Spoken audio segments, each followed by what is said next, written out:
Guys, the UFC 315 press conference just happened, and it's official. The UFC hates Canada.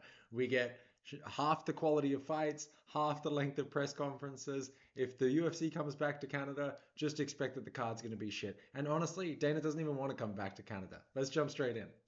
What's the question? When am I coming back? We have the best crowd in Canada, in Montreal. When are you coming back? We haven't even left yet. Oh, fuck, I'm still here. The fight hasn't even happened yet. We'll be back here on Saturday. Thank you. He's like, fuck, you think I want to come back to this fucking country? I hate it here. Joe Rogan's not coming. I'm not coming. Dana also said that Ilya's next fight depends on what happens between JDM and Belal. We move to minute 8:10.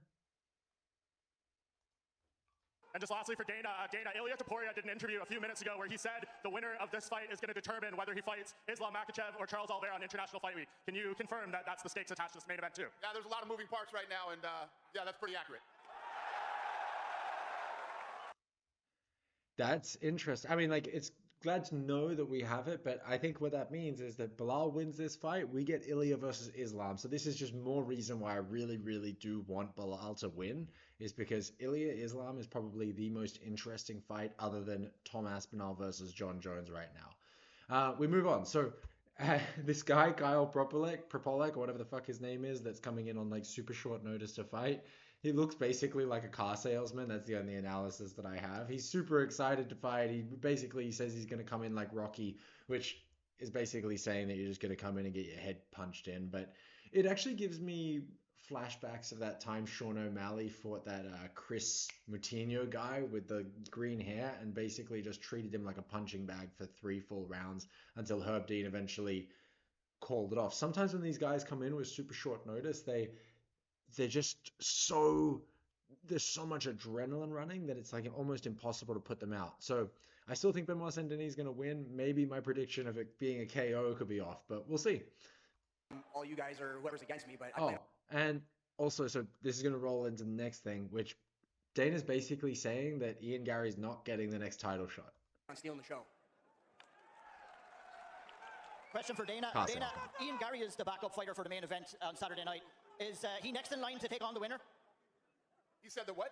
Ian Garry is the backup fighter for the main event on Saturday night. Is he next in line for the winner? I don't know. We'll see how. By the way, Dana is so fucking deaf, it's insane. Like, why do they even get him to do these press conferences when he can barely hear half the time? You said the what? Ian Garry is the backup fighter for the main event on Saturday night. Is he next in line for the winner? I don't know. We'll see how this whole thing plays out. Anything happens between now and Saturday, he is, but other than that, we'll see how it plays out. Eamon, question for you. You're looking sharp. So basically, yeah, he's the backup fighter, but that's all we really wanted. He brought a little bit more attention to this fucking press conference and this fight night that no one gives a shit about. But if you think that he's going to skip over Shavkat or Sean Brady or Islam Makhachev, you're out of your mind. Which, brings us to the next thing. I think I might be wrong about my Zahabi pick. Aldo looks super locked in, and Zahabi says that he's basically going to go in and just only strike with Aldo, so I guess we'll see.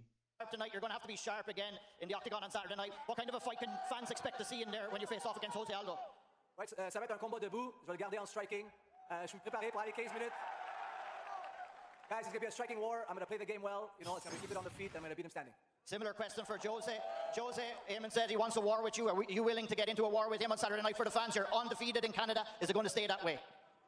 Foi sempre isso que eu fiz na minha vida, né? Entrar em guerras, então tô acostumado, então é mais uma guerra pra mim, não faz diferença nenhuma. Eu vou entrar lá dentro, sim, uma guerra, independentemente de qualquer seja o resultado, eu não quero saber. Eu quero ir pra cima o tempo todo, eu quero atacar, eu quero golpear o tempo todo, até chegar a minha vitória, que é nocauteá-lo. This is what I've always done my entire life, get into wars, and that's what I'm going to do. It's not going to be any different. I'm going to do that. I'm going to push forward all the time, always attack, always strike. It doesn't matter, win or lose, I'm going to go there on Saturday. See, he looks super locked in, and basically what Zahabi's saying is that he's going to play whatever fight Aldo wants, but I think Jose is right. He's been in so many wars, and I just think that Zahabi's hands are going to be a little bit too heavy for Jose this time. Anyway, we move on. JDM had the absolute best line against Ian Garry, which to me feels like he's setting up his next fight because he knows he's going to lose to Belal. But, it's funny because the crowd also totally missed the line. Look, check this out. Son. Ian Garry got his son to feed you. Another one for Jack. Jack, Ian Garry's son. Ian Garry got his son to feed you M&Ms, and he's been planting M&Ms around you all week. What's it like having a very vocal backup opponent, and has it been distracting? Were you tempted by the M&Ms at all? I don't think that's actually Ian's son. But I don't like M&Ms. Thank you, Jack. Best of luck. The crowd didn't hear him. Opponent, and has it been distracting? Were you tempted by the M&Ms at all? I don't think that's actually Ian's son. But I don't like M&Ms. That's the fucking funniest thing I've ever heard JDM say, and then just like full on mic drop afterwards. Gary's here. He's just dropping the mic. That's fucking hilarious, man. I mean, that's some Aussie banter. I really do think that he's basically just going, yeah, let me angle up my next fight, but I feel like that could also be just me having some confirmation bias.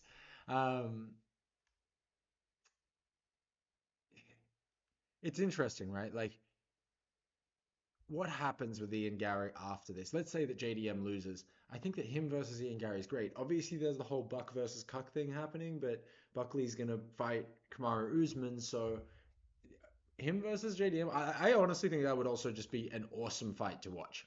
As a striking fight, I think that would be really, really cool. Anyhow, that's pretty much the press conference, guys. A couple other things I want to show you real quick is that this Natalia Silva that's fighting is a CUTIE. Although she does have massive feet. Watch this. Look, she's a cutie, but gigantic. She has like hoofs.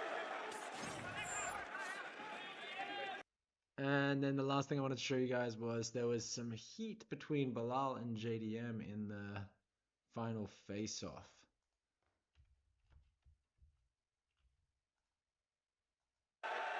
Slow this back down to normal speed, 1 sec.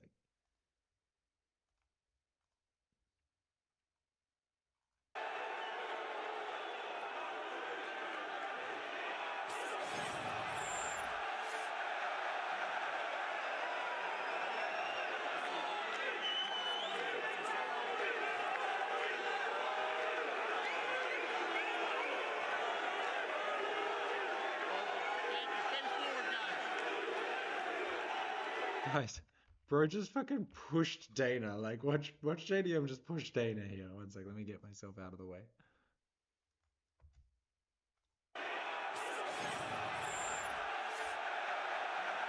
Get the fuck off me. He's like, get the fuck off me, Dana. He's like, you're actually starting to see JDM, you're starting to see him get amped up for the fight, and honestly, to me, this sort of shows what I've been seeing a little bit, which is that he's nervous. Maybe he doesn't have that same type of conviction or confidence that I would want him to have. But maybe that's just confirmation bias as well. Who knows? It's going to be an interesting fight. I really think that there's just, I don't see a way that JDM beats Belal, but, you know. Anyway, I'm also... I don't know. I really don't know why they cut the press conference at 15 minutes. I guess there was nobody else that wanted to ask any questions, but I really hope the UFC doesn't go back to Canada any other time this year because this fight card's fucking terrible. I stopped the recording without saying goodbye, so bye.